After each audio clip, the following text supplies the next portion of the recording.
kita kali ini akan membahas tentang trigonometri ya. Nah, trigonometri apa ya? Kalau kita lihat dari judulnya, trigono itu segitiga. Metri itu pengukuran. Nah, jadi trigonometri itu akan membahas tentang ukuran-ukuran dalam satu segitiga ya. Nah, kalau saya punya segitiga siku-siku seperti pada gambar ya, segitiga ini pasti dia punya sudut ya. Nah, jika segitiga punya sudut yang sama ya, ukuran segitiganya bisa berapa aja, bisa kecil, bisa besar, tapi ketika sudutnya sama, maka perbandingan sisi-sisinya selalu tetap, gitu ya. Jadi misalkan nih, di sini ada segitiga yang sudutnya A. Saya bisa punya segitiga yang lebih kecil, tapi sudutnya sama A. Ya, nah perbandingan sisi pada segitiga itu selama sudutnya tetap, selama sudutnya sama, itu perbandingan sisinya selalu tetap ya. Nah, perbandingan sisi inilah yang kita kenal dengan beberapa istilah. Pertama, sin A.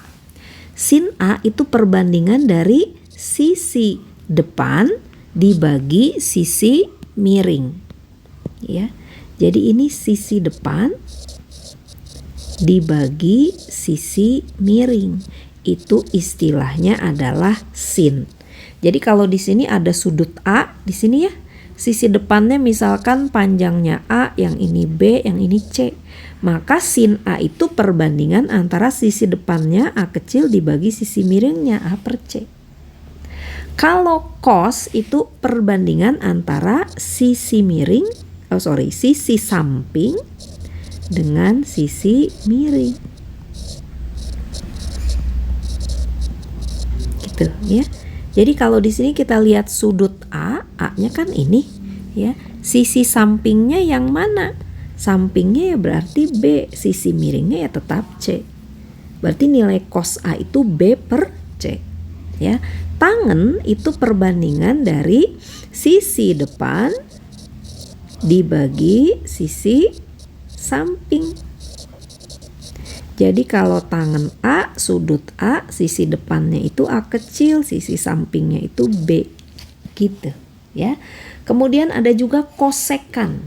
Kosekan itu kebalikan dari sin. Ya, berarti ini besarnya C per A. Sekan itu kebalikan dari cos. Ya, berarti di sini C per B. Kotangen itu kebalikan dari tangen. Berarti besarnya B per A. Itu ya. Ini perbandingan sisi-sisi segitiga. Sin, cos, sama tangen. Sin itu depan bagi miring, cos itu samping bagi miring, tangen itu depan bagi samping. Gitu ya. Nah, ada beberapa segitiga istimewa yang sudut-sudutnya ya. Nih ada 3 istimewa. Pertama, ini sudutnya 30 derajat ya. Ini siku-siku, berarti ini pasti 90. Ini jumlah sudut pada segitiga 180, maka ini pasti 60 ya. Kemudian yang kedua nih, ini 45. Ini 45 ya, biar jumlahnya 180. Satu lagi ini 37 ya. Ya, yang ini 53 gitu ya. Nah, kalau segitiga istimewa kayak gini, perbandingan sisinya adalah ya, tolong diingat nih ya. Ketika ini 30, depannya 30 itu 1. Depannya 30 itu 1. Ya. Kemudian miringnya ini 2. Yang samping ini dari Pitagoras, itu berarti kan akar 2 kuadrat dikurangi 1. Berarti ini akar 3 gitu. Seberapa besar pun segitiganya, ketika sudutnya begini, perbandingan sisinya selalu 1, 2 sama akar 3. Jadi kalau begitu sin 30 berapa? Sin 30 adalah depan bagi miring ya. Berarti depannya kan 1, miringnya 2. Cos 30 berapa? Cos itu samping bagi miring, berarti akar 3 per 2.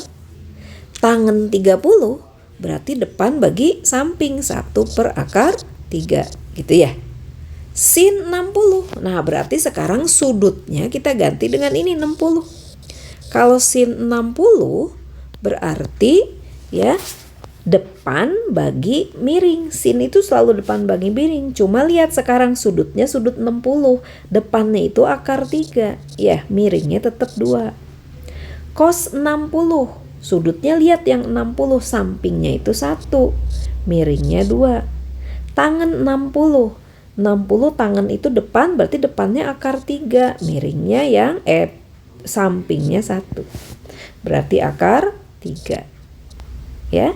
Nah, ini segitiga istimewa. Ingat-ingat ini perbandingannya. Ketika sudutnya 30 sama 60, perbandingannya 1, akar 3 sama 2. Ketika sudutnya 45, nah sudutnya sama nih, 45 sama 45. Maka sisi di depannya juga sama nih, 1, 1. Karena sudutnya juga sama. Ya, maka sisi miringnya pakai Pitagoras, akar 1 kuadrat tambah 1 kuadrat, akar 2. Berarti kalau seperti ini kita bisa tahu sin 45 berapa? Depan 1 bagi miring, akar 2. Ya, kalau pengen dirasionalkan nanti ini kali akar 2 sama akar 2 berarti setengah akar 2 gitu ya. Cos 45, samping bagi miring sama nih, 1 per akar 2. Tangan 45, depan bagi samping, 1 per 1. Gitu. Ya. Ini segitiga istimewa yang kedua. Segitiga istimewa yang ketiga, ketika sudutnya 37 sama 53. Nah, ingat-ingat nih, depannya 37 itu 3. Depannya 53 itu 4. Pakai Pitagoras, sisi miringnya pasti 5. Jadi sin 37 berapa? Ya, depan bagi miring, 3 per 5. Cos 37, samping bagi miring, 4 per 5. Tangan 37, depan bagi samping, 3 per 4. Itu ya. Sin 53, ya sekarang sudutnya ambil yang 53. Depan bagi miring, 4 per 5. Cos 53, 3 per 5. Ya, tangan 53, depannya kan 4, sampingnya 3. Berarti 4 per 3. Nah, dengan menghafalkan perbandingan sisi pada segitiga istimewa, ya Anda udah tahu ukuran sin cos tangan untuk 30, 45, 60, 37 sama 53 gitu ya. Oke. Nah, kalau sudut tumpul gimana ya? Oke, tadi kan kita sudah belajar sin 30, 60, 45, 37, 53 ya. Sebelum ke sudut tumpul kita akan lihat dulu nih. Lihat grafik Kartesius ya, diagram Kartesius ya. Diagram Kartesius ini ada sumbu X sama sumbu Y, betul ya. Kalau kita lihat derajatnya ya, di sini 0 derajat nih ya. Kemudian dalam diagram Kartesius, ketika sudutnya positif itu berarti geraknya berlawanan arah jarum jam. Maka ketika di sini 0 derajat, ini 90 derajat. Ya. Kemudian ini 180 derajat. Yang ini 270 derajat, ya. Nah, kalau diteruskan lagi 360 derajat, oh berarti berimpit di sini. 360 derajat berimpit. Gitu ya. Nah, teman-teman sebelum kita masuk ke sudut tumpul nih, kalau ditanya misalkan sin 0 berapa ya? Nah, sin atau gini dulu deh. Sekarang ambil 30 derajat ya. 30 derajat misalkan di sini nih. Ya, 30 derajat berarti segitiganya yang ini ya. Sin ya. Sin itu kan sin itu depan bagi miring ya. Nah, depannya ini berapa ya? Kalau ini titik sudut, titik koordinat ya, ini X, ini Y gitu kan ya. Berarti ini koordinatnya X, Y gitu ya. Berarti kalau begitu sisi depan ini besarnya berapa? Besarnya Y ya. Sisi samping ini besarnya X ya. Berarti kalau begitu yang namanya sin itu adalah ya, sin itu adalah Y per, nah ini jari-jari ke sini ya. Sisi miring itu anggap sebagai seperti jari-jari lingkaran gitu ya. Berarti sin itu adalah Y per R gitu ya. Cos itu berarti X per R. Sedangkan tangen artinya Y per X gitu ya. Nah, sekarang kalau sin 0 berapa? Ya, sin 0 itu Y per R. Ya, bentar kita ke sin 0 dulu nih. Ya. Sin 0 itu Y per R. Bayangin ketika 0 derajat berarti di sini nih. Ya, ketika 0 derajat berarti Y-nya itu 0. Ya, maka sin 0 itu adalah 0. Gitu. Ya. Sekarang kalau cos 0 berapa? Ya. Cos 0, bentar ya, kita tulisnya. Oke, di sini deh. Cos 0 berapa? Cos itu X per R, ya. Ketika 0 derajat di sini, ya, X-nya itu sama dengan R ya. Maka cos 0 itu malah 1 gitu. Tangen itu sebetulnya Y per X ya. Y per X, Y-nya 0, ya berarti tangennya juga 0 ya. Ibu tulis di sini biar lebih, sebentar ya. Tadi kan sin itu adalah Y per R, cos itu X per R, tangen itu Y per X ya. Jadi kita bisa simpulkan sin 0 ini sama dengan 0, cos 0 sama dengan 1, tangen 0 sama dengan 0 gitu ya. Nah, kalau 90 gimana? Sin 90. Coba ini anggap gerak nih ke sebelah sini. Nah, ya. Sin 90 Y per R. Oh, berarti Y-nya sama dengan R. Malah jadi 1 ya. Sin 90 itu 1. Cos, nah cos X-nya 0 berarti 0. Tangen itu Y per X, 1 dibagi 0. Berarti ini tak terhingga nih tangannya. Ya. Sin 180 berapa?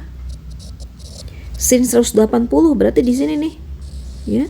Di sini Y-nya berapa? 0. Berarti ini 0. Kalau cos 180 ya, cos berarti X-nya sama dengan R, cuma ini X-nya negatif. Maka cos 180 menjadi min 1 ya. Tangen 180 Y per X ya, berarti 0 ya. Satu lagi sin 270. Nah, sin 270 berarti di sebelah sini nih. Ya. Di sebelah sini berarti Y-nya sama dengan R ya. Y sama dengan R tapi dia Y-nya negatif, maka ini min 1. Oke. Cos 270 X-nya 0 berarti 0. Tangen min 1 per 0 berarti tak terhingga lagi. Gitu ya. Itu yang letaknya di sumbu tuh. Oke. Lalu sekarang kita lihat nih. Kalau sudut tumpul bagaimana? Ya. Kalau sudut tumpul gimana nih? 150 ya. Sin 150 letaknya di mana? 0 kan di sebelah sini. Ya. Kemudian ke sini 90. Berarti 150 di mana? Di sini. Gitu, ya. Segitiganya jadi yang ini nih. Nah, gitu. Ya. Coba lihat jarak ke sumbu X berapa? Kalau ini 150, ya. Maka jarak ke sumbu X-nya adalah 30. Maka sin 150 sama saja dengan sin 30. Gitu, ya. Berarti sama dengan berapa? Setengah. Oke. Sekarang sin 210. Di mana tuh sin 210?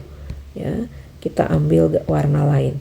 210 berarti udah lewat 180. Jaraknya ke sini 30. Segitiganya yang ini nih. Ya, berarti kalau segitiganya yang itu sin 210 ini berapa? Depannya ya sama aja dengan sin 30, tapi ini ingat Y-nya negatif. ya. Maka sin 210 sama aja dengan ya sin 30 tapi negatif. Negatif sin 30 berarti min setengah. Gitu. Ya. Jadi kuncinya untuk cari sudut tumpul, cari jarak sudut itu ke sumbu X. Tuh ya. Cari jaraknya. Ketika jaraknya 30 derajat kayak ini, oh berarti dia sama dengan sin 30. Tinggal karena dia di kuadran ketiga, ini kuadran 1, ini kuadran 2, ini kuadran ketiga, ini kuadran keempat, ya. Karena dia di kuadran ketiga, y-nya negatif, maka ini jadi negatif. Oke. Sin 300 satu lagi, ya. Sin 300. 300 di mana ya? Oh, 300 berarti di sini nih. Nah, 300. Ya, 300 di sini. Dari sini ke sini 300. Berarti jarak ke sumbu X berapa? 60. Ya, karena jarak ke sumbu X 60, oh berarti ini sama aja dengan sin 60. Tapi lihat, positif negatif y-nya negatif. Tuh, ya karena di bawah di sini y-nya negatif. Maka dia menjadi min setengah akar 3. Gitu ya. Jadi kesimpulannya untuk mencari harga sin cos tangen sudut tumpul, cari aja jaraknya ke sumbu X ya. Kemudian tinggal lihat positif sama negatifnya ya. Itu yang sin. Kita sekarang lihat yang cos ya. Oke, kita hapus dulu ini nih ya. Oke. Cos ini 90, ini 0, ini 90, ini 180, ini 270. Cos 120, di mana cos 120 ya? 120 tuh pasti di sini ya. 90 ditambah 30 ini 120. Maka lihat jarak terdekat ke sumbu X berapa? Ini nih. Ini berarti berapa nih? 180 kurangi 120. Berarti 60. Ya. Oh, berarti cos 120 sama aja dengan cos 60. Tinggal di sini lihat cos itu kan X per R. X-nya positif negatif. Kalau di sini negatif. Maka ini min cos 60. Itu ya. Min setengah. Cos 240. Di mana 240? Oh berarti di sini 240. Jaraknya ke sini berapa? Jaraknya 60. Maka cos 240 sama aja dengan cos 60. Lihat, cos itu X per R. Kalau di kuadran ketiga ini berarti X-nya positif atau negatif? Negatif. Berarti ini sama dengan min cos 60 ya, berarti masih min setengah. Cos 330. Cos 330 di mana? Oh, di sini. 330. Ini 330. Berarti jarak ke sini berapa? Oh, tinggal 30. Maka ini sama dengan cos 30. Sekarang cek. Di sini X-nya positif negatif. Positif dong. Ya, di sini positif X-nya. Maka ini plus cos 30 setengah akar 3. Gitu ya. Tangen sekarang.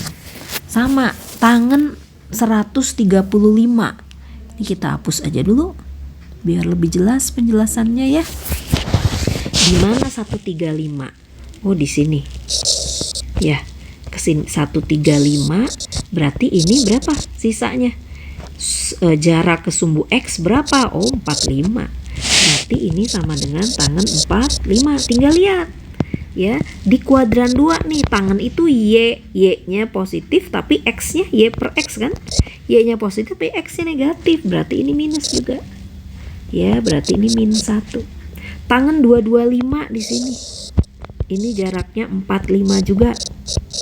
Ya, lihat X-nya, Y-nya negatif, X-nya negatif. Oh, berarti malah jadi positif tuh tangen 45 di kuadran 3. Ya, berarti 1. Tangen 315 di sini. Jarak ke sini. Jarak ke sininya 45 juga. Ya, berarti sama dengan tangen 45. Tapi di sini Y-nya negatif, X-nya positif, berarti dia jadi negatif. Min 1. Gitu. Kesimpulannya, untuk mencari sudut tumpul ya, sin cos tangen sudut tumpul, cari sudut terdekat ke sumbu X gitu ya. Maka nilainya sama segitu, tinggal lihat di kuadran itu positif atau negatif ya. Teman-teman, di kuadran 1 semua positif, sin positif, cos positif, tangen juga positif. Di kuadran 2 yang positif hanya sin, yang lain negatif. Di kuadran ketiga yang positif hanya tangen. Di kuadran 4 yang positif hanya cos. Oke, itu cara menentukan sudut tumpul ya. Kita akan lanjutkan di sesi yang kedua ya.